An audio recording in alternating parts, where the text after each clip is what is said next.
You're listening to Just Hit Play with your hosts, Peter and Nick Cabral. If you're tired of your stagnant, streamed music feed, then strap yourselves in for an intergenerational sonic journey through Peter and Nick's favorite songs. Welcome to a very special edition of the Just Hit Play podcast. I'm your host, Peter. Now, normally I have Nick with me as we, pontificate about certain songs and the emotional, well, we do have emotional range of a teaspoon, but we'll just go on and on about songs and just talk absolute bullshit. But today's bullshit's going to be a little bit different. We're going to do everything U2 today.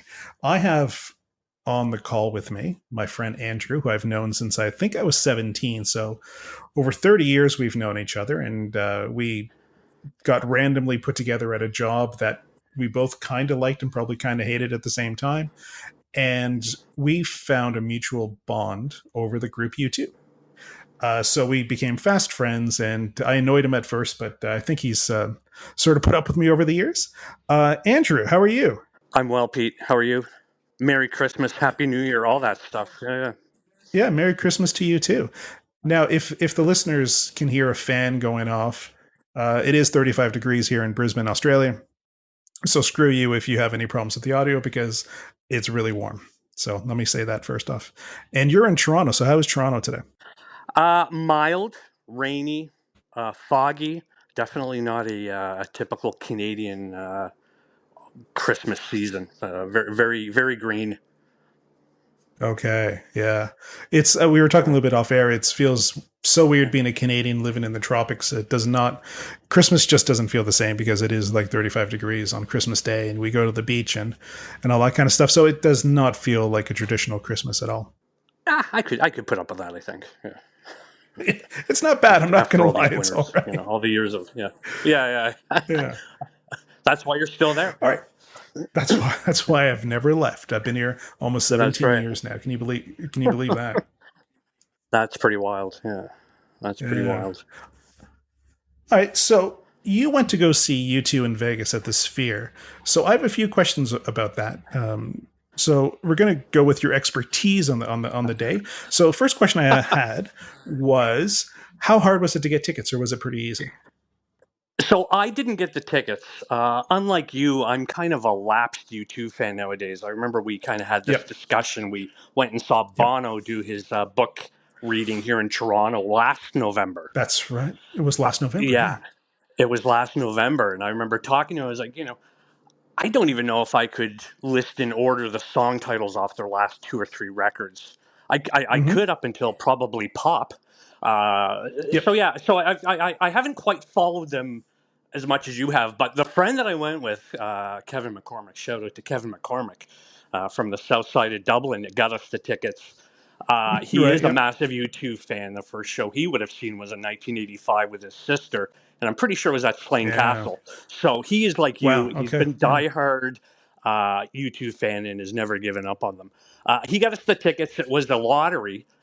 So this was before they kept adding shows and adding shows and adding shows. So I think at that point there might have been only 15 shows announced. So he got them and asked me if I wanted to go. And I was like, well, if you've got the tickets, and, he arranged the hotel. So I went. So he was, so Kevin was flying in from Dublin and you were flying in from Toronto? No, Kev lives here in Toronto. Okay. So we both flew out together. He got the tickets through the lottery. Wasn't sure. I think the first time that he tried, he didn't get them. And then there was a second round that kind of came up a couple of weeks later, and I think he got, if I remember correctly, he got them then. So and I got to be honest, I was kind of I didn't quite know if I wanted to go because I had just come back. I had just gone. In the summer, I flew overseas twice to see a couple of shows, so I was like, do I really want to do this again and spend more money to see a show? But I was like, what, this year looked pretty cool. And so that's how we got the tickets. That's the long-winded way of how we got the tickets. Long-winded. Oh, yeah. So when you're flying in I'm just going to pretend I'm like a 13-year-old boy here. Yeah. I'm going to pretend like there's a 13-year-old boy inside of me. So So you're flying into That's a Vegas. different Can you see? podcast. That is a little bit of a different podcast. Yeah. So when you're flying in, can you see the sphere from in during the fly-in? I was in a middle seat, so I saw nothing. I was watching Okay. the really bad new Indiana Jones movie. So yeah, I didn't see Yeah, anything. yeah. But I'm apparently you halfway. can. Yeah, Yeah, I'm halfway through that movie too. It's pretty bad. yeah. Give it Okay. up. Yeah, So the sphere. So in case someone doesn't know what the sphere is, so Las Vegas have done another attraction. I think it was a $2 billion or $1 billion concert hall or theater, I guess, and it's got like billions of LED lights outside and inside. It looks spectacular. The sound is supposed to be the best sound in the world. I think it's run by MGM. Can you confirm that? yeah. That's it's at the Venetian, and I know Yeah. it's run by the guys who run Madison Square Garden.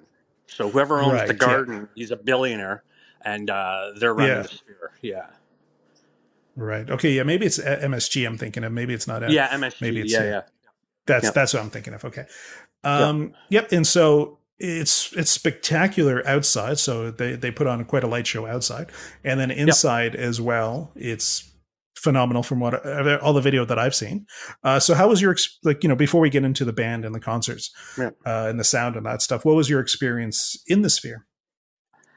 Yeah, so we actually had floor seats, which may be a bit of a misfire if you're going there because the higher up you Yeah. are, the better the Right. graphics are, right? Because it's a wraparound. Yeah. It's like if anyone's familiar with the IMAX, it's like a wraparound. Uh, but I mean, it seats I think 18 to 20,000 people, so getting in and getting out is like a regular concert. Mm. We could see it from the hotel that we were at.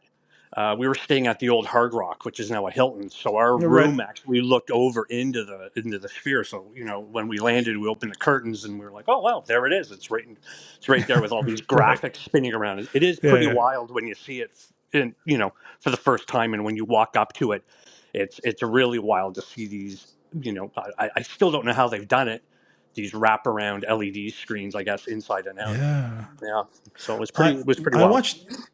Yeah, I watched a video of a guy who was doing like a review on the Sphere, and he didn't. To me, he didn't look like he was there so much for the music or the U2 concert, Yeah. because at one point he left the the concert and went Right. outside, and it was silent, like you couldn't hear the show. Yeah.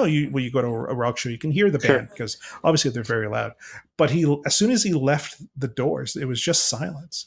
So that was pretty impressive. I was like, okay, the acoustics must be pretty good. So speaking of that, how did it sound inside? Yeah. I mean, the sound is amazing. I mean, they open up with a DJ comes out and like a Trabant.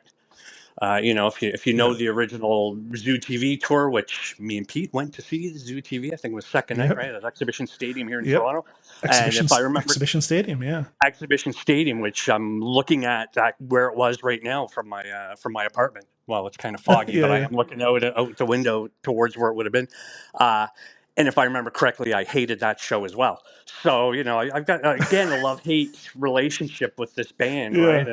And I think I kind of come to appreciate what they were trying to do with Octung Baby and Zoo TV in the '90s. And here we fast forward 30 years later, and I'm at the Sphere in Vegas, you know, hearing it The again, like For the Octung Baby Octung Baby show. Yeah. for the Octung Baby show. Yeah, so that was pretty wild to think. You've been on this. It's a musical journey. Yeah. With this one band. Yeah, it was pretty Yeah. great. So, I kind of was expecting the usual, which is, I thought Bono's voice would be shot, the band would sound amazing. Not sure if the Yeah. drumming would matter because I don't know if Larry's a great drummer or not. Right. Yep. And Bono's voice was amazing, which is a little suspicious at this point in his career, I think. Yeah. Um, but Right. Yeah. it's the closest I've ever been to you too. Like I've always been in nosebleed seats, right? And here Bono and Edge and Adam were like 5, 6 people away from me. Like we were that close to the Yeah. stage. Yeah. Yeah. So that was wild as a longtime fan of a band. Now you did mention we did see Zoo TV. Now I saw the Right. indoor broadcast, and I saw the outdoor show. So Oh, that's right. I Yeah. saw it twice. Right.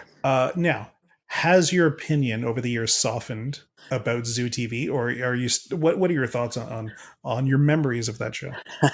100% it's softened, right? So, Yeah, you gotta remember that, Joshua Tree was this mammoth, yeah, earth-shattering event in the 80s. I think, all these U2 haters might forget how huge that band was and how music changing that record was for that time period. So, I was on yeah, that. I liked Rattle and Hum. I was one of the rare ones that actually liked Rattle and Hum while everybody else was bashing it. So I think I was expecting, sure. Bono to come out, in his cowboy hat and boots and, Yeah, swinging his guitar around, and that's not what happened. So I no, it get what they wasn't. were, yeah. So I get what they were doing, and over the years, I've definitely softened, and I rarely tell people that I hated that show.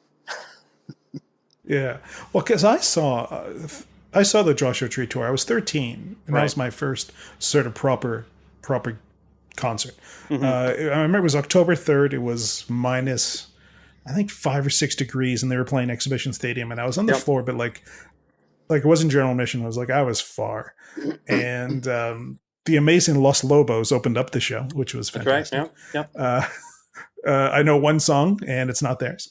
Um, but again, when you're 13 and it's your first show, you sort of romanticize it, Yeah. obviously, a little bit. And then I was, when I went to go see Zoo TV, I would have been 18, 19, I guess. I would have been Right. around that age. So yeah, so I was definitely more mature, probably.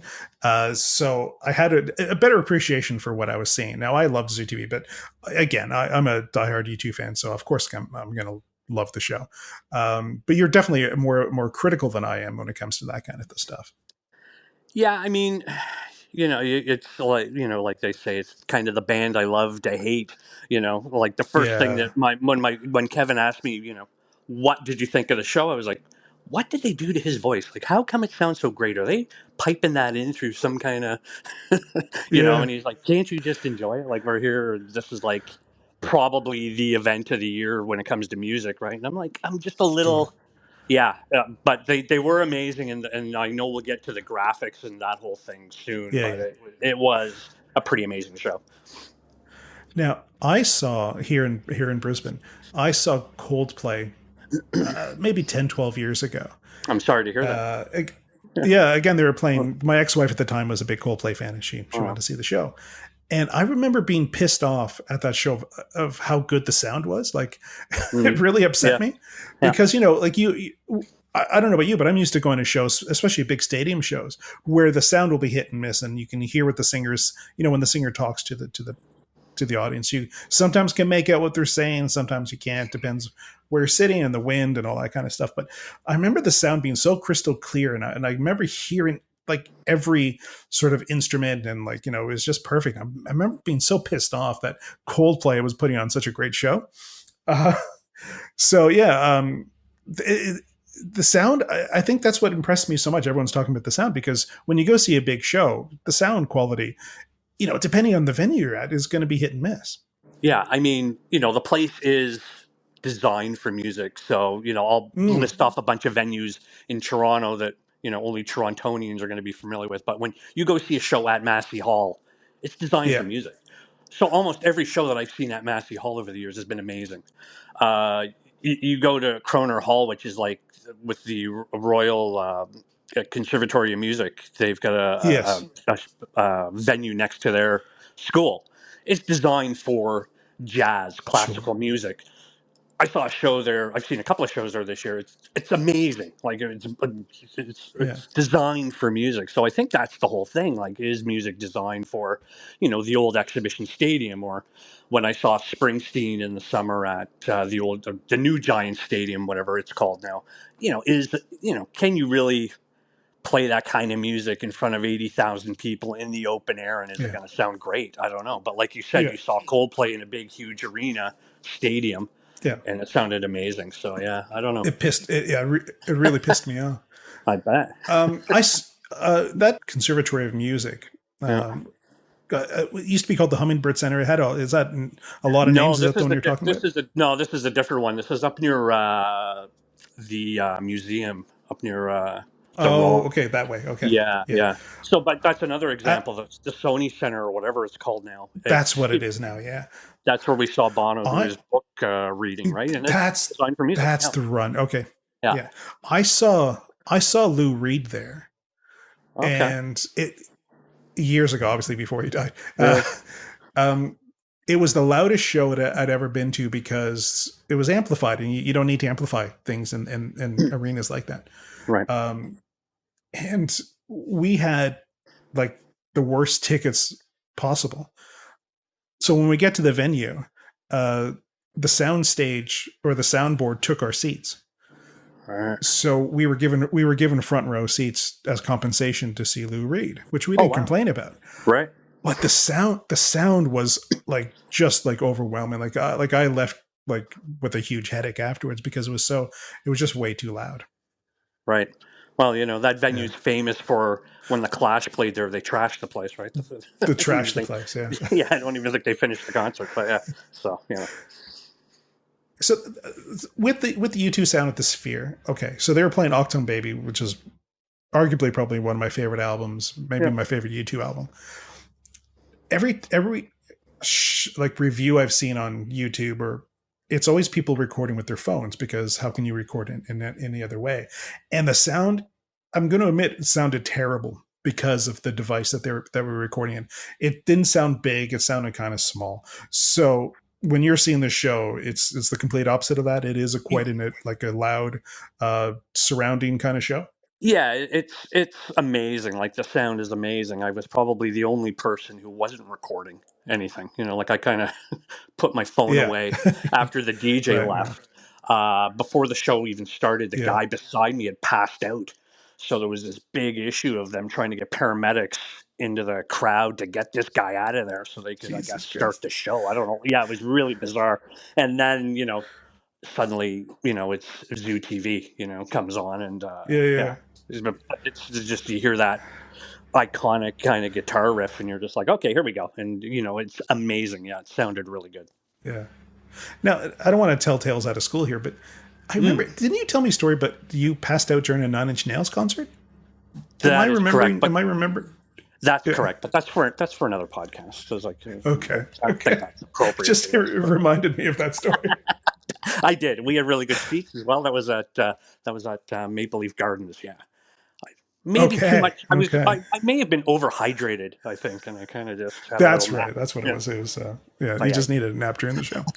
yeah. Okay. So I a lot actually of forgot about that. U2, So thanks for bringing that up. you're welcome. Yeah. So a lot of U2 fans, right off the bat, were a little skeptical of U2 selling out, and Larry. So Larry, the original drummer of U2 and still the drummer of U2, was not part of these shows. He's dealing with a back injury. Wait, The they're sound was worried that they're selling out now. right. Yeah, They yeah. sold out a It's while ago. I think. Yeah. that's been coming for a while. Yeah. Oh, okay. Yeah. So how was it without the original drummer of the band? Was it any noticeable difference, or did it just sound still like U2? Well, I thought that you two had never sounded better, so maybe. Sorry, Larry, but Right. maybe I don't know. Yeah. Maybe Larry's the issue. I don't know. Maybe that's why I haven't liked going to Yeah. these live U2 shows lately. No, I couldn't tell the difference. I mean, maybe that's Okay. why drummers are interchangeable in most bands. But it is Yeah. kind of That weird could be. after 35 plus years of following a band, and then suddenly, I guess it would be like going to see the Stones, and there's no Charlie Watts anymore. It's There's just, no Charlie Watts. but Yeah. who was an amazing drummer, right? So yeah, I Yeah. couldn't. Well. I'm not a musician, so I wouldn't be able to tell. You know what I mean? Hmm. I'm a music fan, but yeah, I couldn't tell any Right. difference. Okay. So you're at the show. What's the standout song for you? Like, what song do you remember being, exceeded your expectations? Yeah, I think even better than the real thing. And then they did some stuff off Rattle and Hum, which I'd never heard live Okay. before. Yeah. Which Love What Rescue what what Me did they they play? did. Love Rescue Me. Wow. Okay. Yeah, Yeah. so I was like, okay, this is cool. It didn't really go with any graphics or anything, but they did a couple of songs that I'd not heard live before. So as a fan, that kind of stuff was Yeah. cool. I can do without hearing One Again and all this. Some of the bigger songs that you've heard a million times. Uh, but yeah, so that was cool. That's kind of the standout, was the Love Rescue Me, and even better than The Real Thing. I thought sounded really wild, and the graphics were pretty cool when they were doing that song as well. When I saw the indoor broadcast at Maple Leaf Gardens, they did the first verse of "All I Want Is You," which is a song that I love, Sure. and then jumped into "Bullet the Blue Sky" after the first verse. And that I thought that was pretty epic because Right. it just the dichotomy of those two songs. That surprised me. I wasn't expecting them to do something like that. So it sounds Right. similar. You weren't expecting "Love Rescue Me," which is a great song, by the way. Yeah. Yeah. So according to Kevin, I didn't really read up on what they were doing in Vegas, because I was like, okay, I'm going to go into this thing. I'm not going to watch any videos. Like, I want it to be, Yeah. fresh, when I get there. I realized that people had already posted the entire concert, like, Yeah. a million times on YouTube, which I was surprised they didn't do the old put the phone in those pocket things that they had at his reading. The But I locked guess pouches. Yeah. the locked pouches. But I guess when you got 20,000 people, that's impossible to do. Yeah, but he had told me that they were going to do Octung Baby, and then they were going to pick one record to kind of focus on. And I guess Rattle and Hum might have been that Okay. record for each show. They Right. were kind of Okay. switching it up.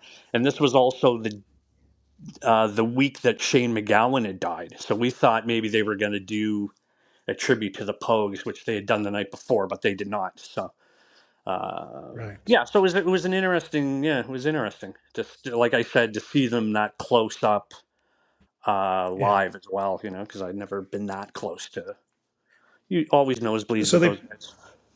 yeah. So so they played the entire Octung Baby album. Was there any? Did they leave any songs Yep. out? No, they played the whole thing. Okay. Yeah. And so what songs did they play afterwards? Was it mostly Rattle and Hum? Did they play Pride and all that kind of stuff? No Pride, no Sunday Bloody Okay. Sunday. Oh, they did play Pride. Sorry, at the end they played Pride. Yeah, where the Yeah. streets have no name, they played. Yeah, because that's Okay. sort of Yeah, there's. I think those two songs are probably where the streets have no name is probably one of the more visually um, Yeah, representative songs, and Pride is probably their best well known song of their career. yeah. I mean, it was a pretty cool. I mean, you can look it up on YouTube if people are even still listening to this. Um, it's pretty cool, like the Yeah, graphics around the Sphere when they're doing yeah, streets, and like you said, it's kind of cinematic, that song, anyways. The opening, and yeah. yeah, so that was cool. But again, Okay, so I've here's heard my that yeah. Go on. song 1,000 times, so if they hadn't played Yeah, it, I wouldn't have been upset. sure. Yeah. Yeah, Okay, so here's the question I have about the graphics. Let's talk about the graphics. Is it a compliment to the show? Do you think people are going there for the graphic experience and listening? Is it like going to see like Pink Floyd at the at the planetarium? Do you know what I mean? Like, yeah. Laser Floyd. is it a good marriage? Yeah, Laser Floyd. Is it a good marriage? Have you two sort of become one of those bands that it's just going to be an experience and it is what it is? Like, what was your Yeah. feeling? So you two, as always, are overreaching, right? They're always trying to be Sure. a Yeah. bit more than they are. Zoo TV was, you know, I've always said more of a Brian Eno vision than probably a Bono vision. And of course, Eno has his Hmm. hand in this Sphere thing. The more that I read up on it, He some of the does. Yeah. graphics, and he's always got his ideas. I know they're collaborators. Yeah, I think you're He's right. he's Like, he's a futurist, isn't he, yeah, Brian he's a Eno? futurist. And Bono Yeah, pretends to be a futurist. that's right. He's the great pretender. But no, That's right. I think that a lot of people there were for, you're in Vegas. It's a night out in Yeah, Vegas. It's yeah, maybe you're getting comped at the casino because you've spent too much money at the craps table, and here's a couple of tickets. There was a lot of that, you could tell. And there were some diehards around us. There was these two girls, I think they were from Texas, that were beside Kevin talking to him about when they saw the Pop Mart tour, and they couldn't believe when Edge's Tech came out that nobody knew who Edge's Tech was, and he's like the fifth member of U2, like really hardcore, like. yeah, So there was yeah, a few of them, there as well, But the one thing that I do find interesting about U2 crowds, as we get older, I'm not going to say how old, Pete, hmm but their crowds don't get younger. So when I see some of these no, older heritage acts, like a Noel Gallagher when I've seen Noel play. The crowds, there's still kind of a lot of kids in the crowd. I don't know if he's still considered a little cool, but when I go to a U2 show, I don't see that. It's kind of like I don't know if they're gaining any new fans, and that might be because their albums have not really charted any of their songs, apart from I think at this all. Yeah, Atomic City apparently has done something on some Billboard, adult chart. But I always find that interesting. Even when I went to see, I saw Roger Waters last year.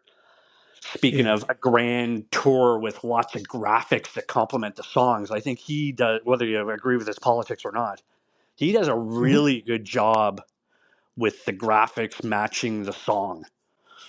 So there were a couple of things in the Sphere show that I didn't quite understand, like trying to throw your arms around the world.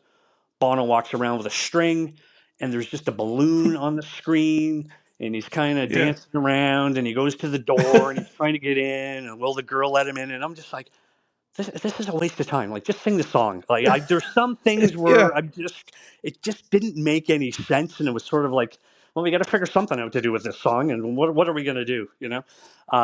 yeah, yeah, Yeah. Whereas, yeah, like I said, like Roger Waters is probably the closest thing to like a sphere experience. With yeah, graphics, and the famous Pink Floyd flying pig and everything, and it was, yeah, I just thought that was maybe, I don't know, a better concert, but the marriage between the two was probably better, or yeah. at least the message behind it. Yeah, didn't really Okay, quite understand so if there was any message. And U2's a message band. I don't know if there was they any are they message. are they're a message Apparently. band, and I remember talking to Nick about this. It was so hard in the 80s to release a pop song, especially for some bands that didn't have like a message behind it. Hmm.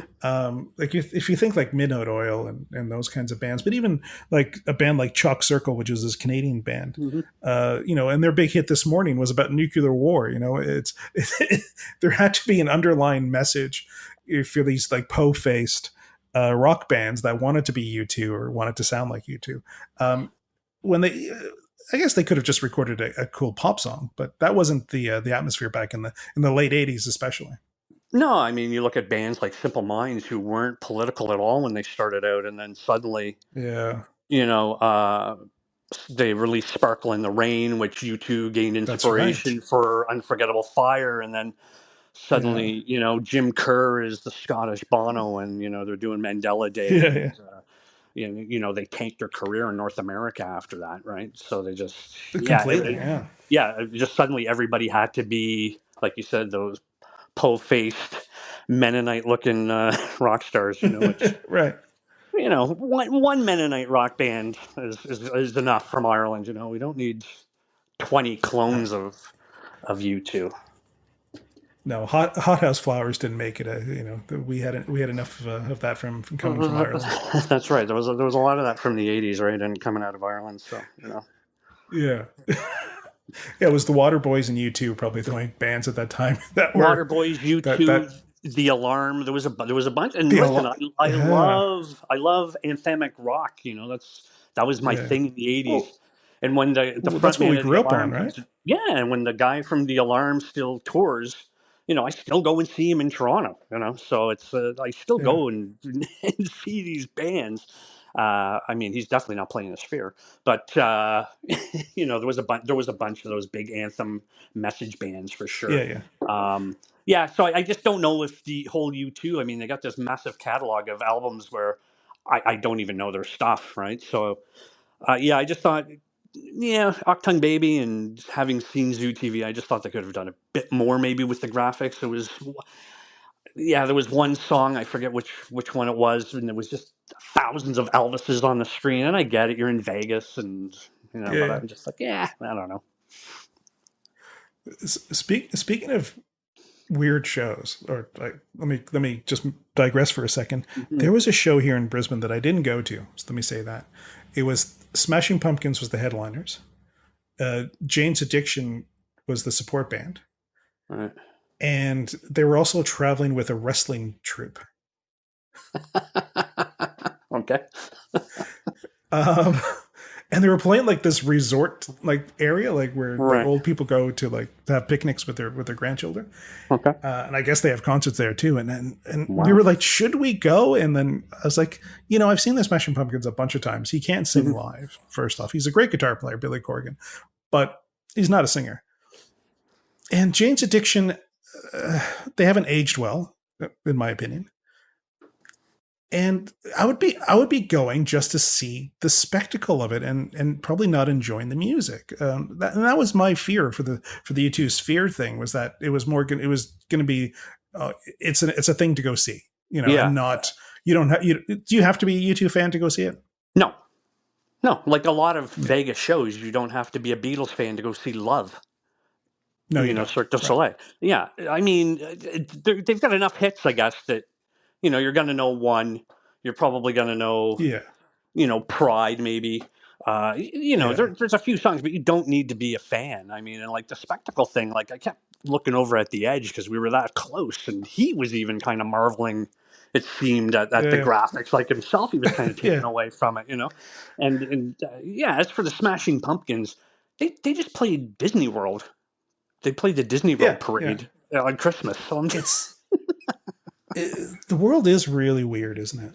yeah, like all Like these. we grew up like as Gen Xers, we grew up in this sort of counterculture, screw corporate. But God, yeah, it's not that way anymore.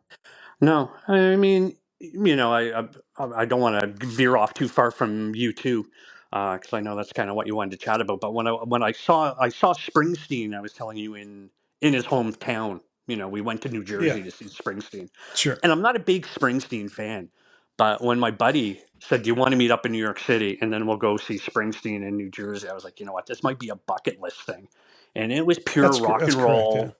And yeah, the entire 3 hours was him singing songs about Jersey, and it was 80,000 people going absolutely batshit fucking crazy yeah, because it's yeah. Springsteen. And then the next day he, canceled the tour because he's got some ulcers. So, all these guys are in their 70s now, right? So nobody's getting Oh, any it's younger. yeah. No, But it's it's just crazy. that whole thing. There's a handful of guys out there still grinding it out, and some of them are still in the Mhm. clubs doing their thing. But yeah, when you kind of see the whole U2 thing, and you said the cash grab, and do they really need to get the temporary drummer because Larry's laid up because either he doesn't want to tour or he's getting surgery or whatever it is. I Mm. guess the contracts are signed and they're being paid, X I, million dollars a night, and it's the show must go on. yeah, The show must that's what go I on. was thinking. Not trying to be cynical and believing the story that he's had surgery and Yeah. is unable to perform.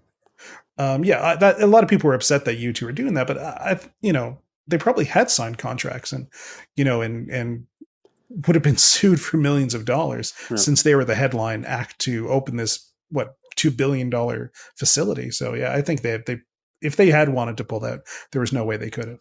Yeah, I'm convinced that he just doesn't want to do anything anymore. I don't know Yeah. why. I just get Oh, that vibe from Jesus. him. Yeah. He seems miserable. I don't know. Like every time I see the guy, he Well, looks miserable. So I don't know him, obviously. But yeah, that's no, no, that's my no. my view as a fan, as a U2 fan, casual U2 fan nowadays. Yeah, Yeah. All right. To wrap up the show, I wanted to discuss one more topic. When so you're not on any social media, is that correct? that's right. Okay. So when they announced the Sphere Day, there obviously there's all these rumors going around, and I remember going onto Facebook and reading the comments, and a lot of the comments were like surprised that it was U2 and it wasn't like Beyonce or Taylor Swift. Um, but then people were throwing out like obscure kind of bands, like, oh, it should have been Tool, and I'm thinking, who would go see Tool in Las Vegas? Yeah, maybe one off show or two, maybe, but they couldn't have a residency. Like, there's very few bands or artists that could have a residency at Vegas, and we've mentioned a couple. Springsteen could do it, Taylor Swift could do it, but that she's not at the part of her career where that would be advisable. Um, Gaga could probably do it. Beyonce could do it. Can you think of any other bands that could do like a residency at the Sphere? It's funny because we went out for drinks before we went to the show, And we were talking to a guy who had been there a few weeks beforehand to see the show, and me and him started talking about this exact thing, which is what bands could do a residency. U2's massive, so people are Yeah. flying in from all over the world to see them. No shock All they're over the doing world, 30 right? nights. All over the world. There was a Yeah. guy near us that was from Brazil had flown in for it. So, I mean, I wasn't, that doesn't shock me. What I think will end up happening is that it'll just be another stop on the tour, right? Because bands do regularly tour Vegas. They just stop and, that's one of the dates that they play. It just happens to be in a casino. Sure. Yeah. So I don't know if it'll be a residency. I mean, all this great technology and screens, like I don't know if bands are going to be able to utilize it. Like who's, like you said, who could do it? Like a Paul McCartney, is he going to do a residency, or a Rod Stewart? Y- What would they do yeah. You with did mention Roger Waters. Roger Waters could do it. Yeah, Roger Waters could do it, but could he do 30 nights? Absolutely not. Maybe 3. And would people fly in So from you all over the think? world to see him? I don't know. I know Pink Floyd's huge. Yeah, Pink Floyd is huge. I think he could probably do a month. Yeah. And you've got guys that have been doing this kind of similar things, like, Billy Joel's played how many nights at Madison Square Gardens? Now, I know it's a different thing, and Yeah. he's from there, and, he's played something like 60 nights, I think, He's got the record for playing Madison Square Gardens.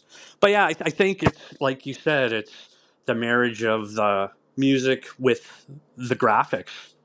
And if a band plays there, are they all going to be able to utilize the space?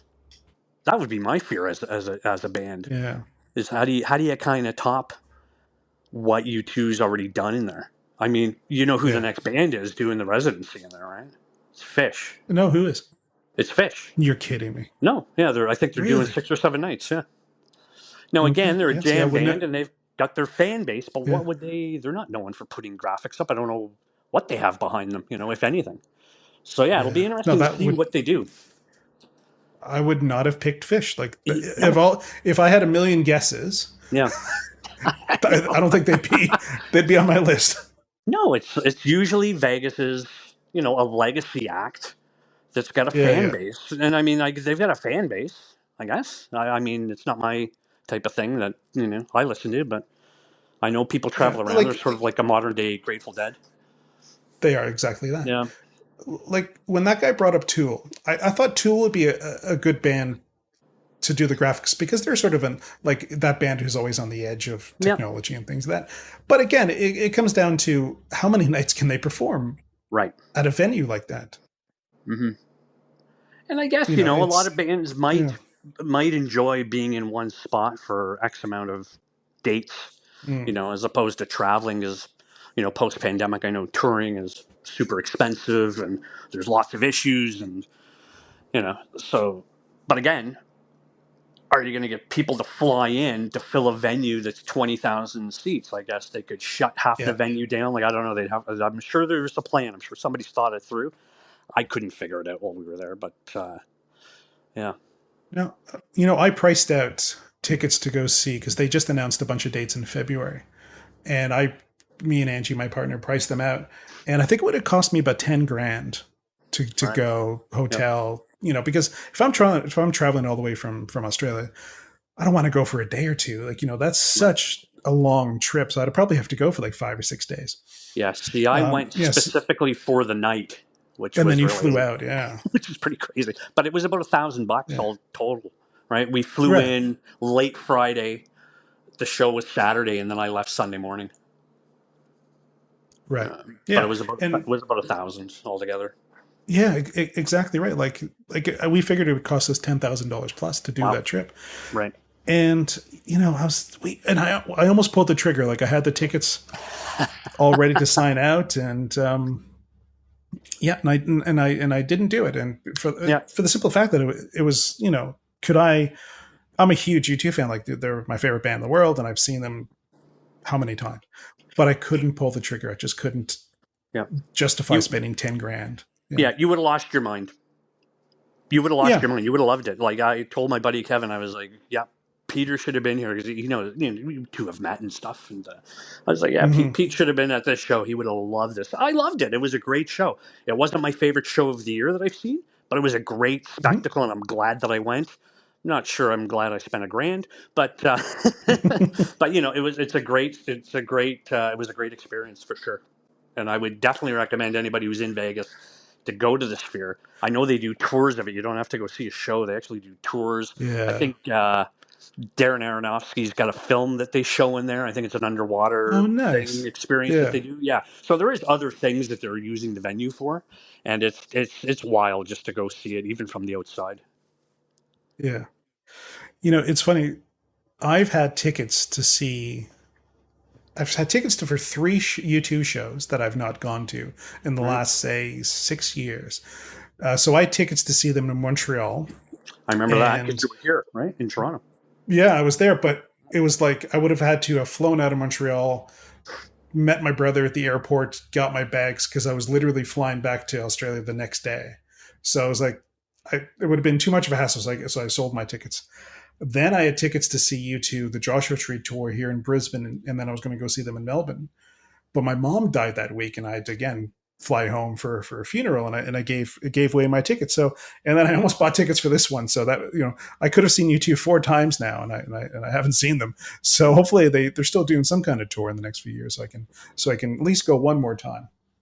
Yeah, I think I've seen you two with you twice, right? We saw Pop Zoo TV and Pop, yeah, in and Zoo, Pop, yeah, yeah, because that yeah. I think that's it. Yeah, yeah, because Joshua Tree, I sat outside Exhibition Stadium while your 13-year-old self was inside rocking out I was to inside. Yeah, my favorite era of the band. I was outside because yeah, I couldn't afford to get tickets and listen to it from outside. And then after Pop, I kind of gave up on them and didn't see them again until 360. We went to New York to see with right. Yeah, Kevin.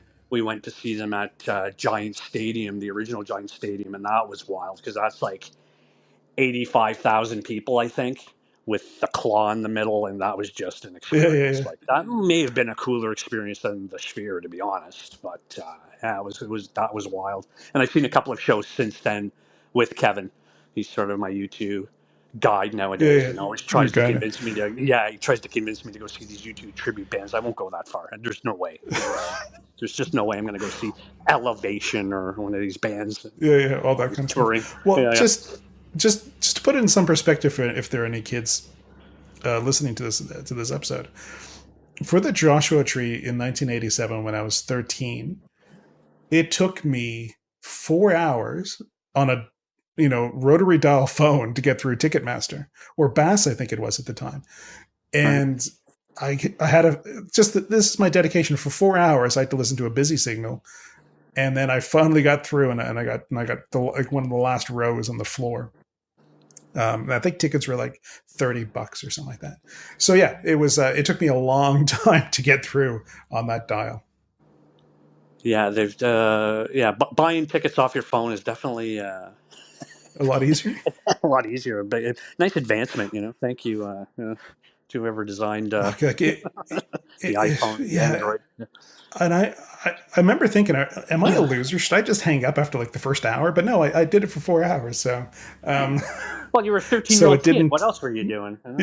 That's right. I wasn't doing anything else. I had time. No, I had a bit of time to kill that day. There you go. Yeah. Well, thank you so much, Andrew. Like, I know you listen to our podcast, and you've sent in some supporting messages to me and some disparaging messages to me, which I appreciate just the same. Oh well, I'm sure. Yeah, I'm no, sure I'll it's get a lot of disparaging comments about this one if anyone yeah, actually bothers to sit through it. You know what? This would probably be a good one to fall asleep to. That's what you should title it to. that's right. I listen to a lot of podcasts to fall asleep. I don't know about you. Yeah, all you got to hear is U2 in Vegas, and I'd be out like a light. Probably, yeah. So I'm going to ask you one last question, and then we're Sure. going to kill this episode. What are you listening to now? Are there any bands that you could recommend, or any music you can recommend for our audience out there? I've been listening to still a lot. I think I was talking to you when you were up last year. Still listening to a lot of DC Fontaines, who are a band out of Dublin Mm-hmm. that I really enjoy. Saw them live. Was either this year or last year. Pretty great Irish band, kind of punk rockish, I guess, if there's any kind of punk rock music nowadays. been listening to, I was telling you, I've been listening to like a lot of jazz. So I've kind of don't really listen to a lot of rock anymore. I still go see rock Yeah. bands, but when it actually comes to listening to stuff, I've been listening to a lot of jazz. Mm. Yeah, so anything new? Not really. Even the shows that I saw this year was mostly, again, sort of these legacy heritage acts. But saw Hmm. some great. I was really lucky this year, man. Saw some great shows. Got over to London to see Noel Gallagher play. I keep going on about the Nice. Springsteen show, which was amazing in Jersey. Yeah. Of course, seeing you two in Vegas, and then I saw a really great Some pretty jazz good show. shows. Yeah, I saw a great jazz show here in Toronto. It's probably my favorite show of the year. It was just Yeah. Joshua Redman. If anybody even cares, even an ounce about listening to any kind of jazz or being introduced to jazz, go check this guy out. He's absolutely amazing. And then, and then probably one of the worst shows I saw. I sent you an email about this. Was saw Brian Jonestown Massacre, and I know they imploded on your side of the They did world. when they were here. Yeah. Yeah, they had a Yeah. big, massive blowout, and he was a complete fucking asshole to the crowd as well Yeah. here, which is on brand for him in that band. Sure. But that doesn't Yeah. really answer your question. Yeah, I'm not really listening to a lot of anything at the moment. Yeah. How about yourself? Yeah. I think. Yeah, I think I'm the same. Like, I just bought a record player for the first Oh, time okay. in God, 15 years since I've had a Mm. record player. And I bought Pop, which I really like. I love that album anyway. Um, but like I've gone to a lot of like secondhand stores, like Salvation Army kind of stores, and I've been buying a lot of opera. Like I bought like Tchaikovsky Okay. and Mozart and Beethoven records. Then they're like $1. So, Hmm. um, and I just put it on while I'm sort of doing things around the house. And it's funny how, like, I don't know if I would have done that when I was younger, but as you get older, it's just nice music just to put on, and you can play, for 45 minutes while you're doing stuff around the house. Yeah, absolutely. Oh, Mysterines is a band that I've been listening to a lot of as well. I think they're out of Liverpool. I saw them here at a bar a few months back, and really great band. So check them out, kids. Oh, the other one, Angie just bought a record. She bought the Cramps, All Cramps right. Yeah, yeah, yeah. LP, Right. and I've never been the biggest Cramps fan, but I must admit it's pretty good. Yeah, yeah. Well, you got your vinyl, so you've got a whole back catalog of thousands of bands you can, Oh, you scour know, the record I think shops it's for. yeah. In the last couple of years, I think vinyl is outselling CDs by quite a wide margin now. So yeah, if you're a record store and you held on and you held on and you held on, you might be reaping the rewards now, because I bought Pop for $70 That's here, crazy. which is ridiculous amount. Yeah. Yeah, I was just reading an article today, not to keep droning on about everything, but in the UK, the 80% of everything was streaming, and the rest of the Yeah. 20% was vinyl. So it's been the Yeah. Yeah. biggest selling year so far this century for vinyl. Uh, Right. 250,000 copies of Taylor Swift's 1989 or whatever it's called, Taylor's version, was sold last week Taylor's alone in version. the Yeah. UK. Yeah, like it's just, but it's a whole different thing there, right? Like they've still got HMV going there. They As a do. former Yeah. HMV employee, I find that completely wild. Um, so it's a different thing, right? I mean, it's a small island, and there's still a great music scene there, and Hmm. a lot of live band, or like a lot of live venues for bands to play at. Whereas, everywhere Yeah. else, they're shutting live venues down. Like in Toronto, they're shutting live venues down Oh, left it's and right. crazy. Yeah, there's just nobody going out. I heard a record executive explain why vinyl is so expensive. And the way he put it is that people don't buy many physical forms of records anymore. So what you used to spend in a year, you're now probably buy one or two records uh, with that money. And what you would see in shows where you would go, like, especially in Toronto, you say like they're closing down venues all the time, and I don't see many shows here anymore. So the money you would spend on going to shows, you're now they've upped the price for vinyl to cover those costs. That's what he explained. I don't know if I believe it completely, but I get what he's saying. Yeah, I mean, it's vinyl is now an experience. When we Yeah. were kids, back in the day, vinyl was just something my parents had. While I was buying Yeah. cassette tapes, it was the Yeah. Beatles, the Stones, and my mom's Elvis records. So it wasn't a big thing to me. It still isn't. Like, artwork's cool, and I kind of miss liner notes. Like, I never Hmm. know who's playing on what track and who produced it. I'm kind of a bit of a nerd for that Yeah, kind of thing. But sure. yeah, I could see, some 20-year-old who's never really bought records before freaking out over, a gatefold and, scratching the first Yeah, time he scratches his record by accident or whatever. Whereas for yeah. us, it was just sort of, it's always been there. Yeah. Well, if you think about it, if you buy a vinyl, you're sort of having the same experience as someone like a kid from the '50s would be having, or the '60s.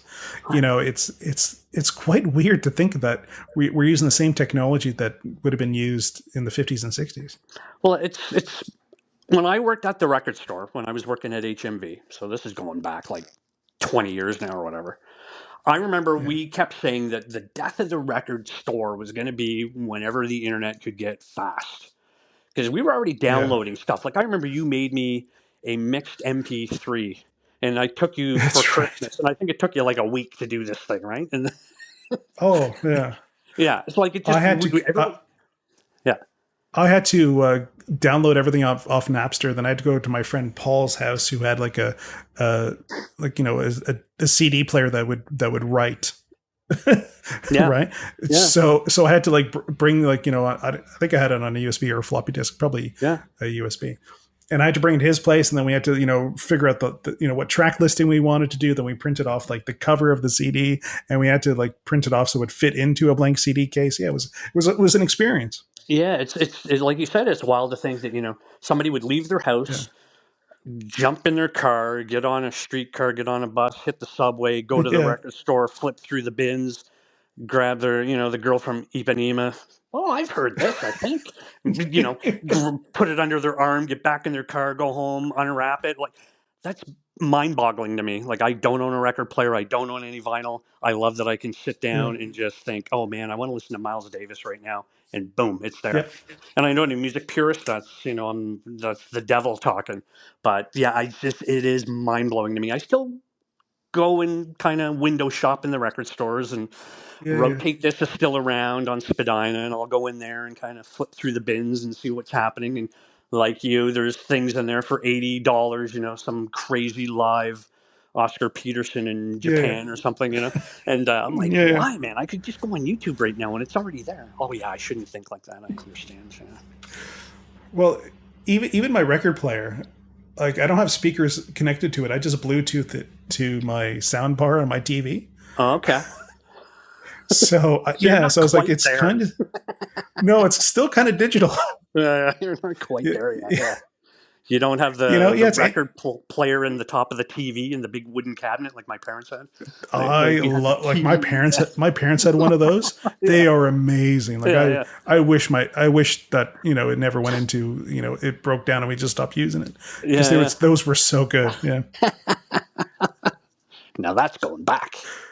that's going back the That's credenza, the record player credenza. that's Yeah. right. Yeah, that's even pre Joshua Tree. Yep. Yeah, I think my dad would have bought his in the '60s. Yeah. Oh, absolutely. Yeah, Yeah. It had an 8-track yeah, player, had a record player, two speakers on the side, and like a little compartment in the middle to put your records, to store yeah, your yeah. records. Yeah, it was Yeah, something. that's just wild. To think of that. That was a monster. Yeah. Take up the whole wall. Yeah, and I think those like the record player that I just got plays 45s and 33s. Okay. I think that one would have played like what is it 77? It was at the RPM speed for some of those older records. I think so. Yeah, I was going through my mom's basement and I came across a bunch of. Is it 78s? Were they the ones before Maybe it's 78. You're right. I think it's 78. 78s? Yeah. She's got like some old Elvis and like Pat Boone. These guys from like the 50s. I guess at one point Pat Yeah. Yeah. Boone was kind of like an Elvis-y type character. Yeah, it's just wild, man, to think that singles ruled the day. Like that's what you would go out and buy Yeah. was the single of the week, Well, or well, Pat Boone used to take popular music and Christianize it or yeah, really make it white, yeah. and would just play this vanilla but like take like black music and he would sell truckloads of that shit. Yeah. I think in the 90s or early 2000s, he kept doing that, but more tongue in cheek, where he was doing. Didn't he do a Like metal Nine Inch album or Nails or something? something? Yeah, there was something like Yeah, that. yeah, So I mean, that's definitely kind of a bit of a Tom Jonesy kind of thing, because he was yeah. doing that right as well.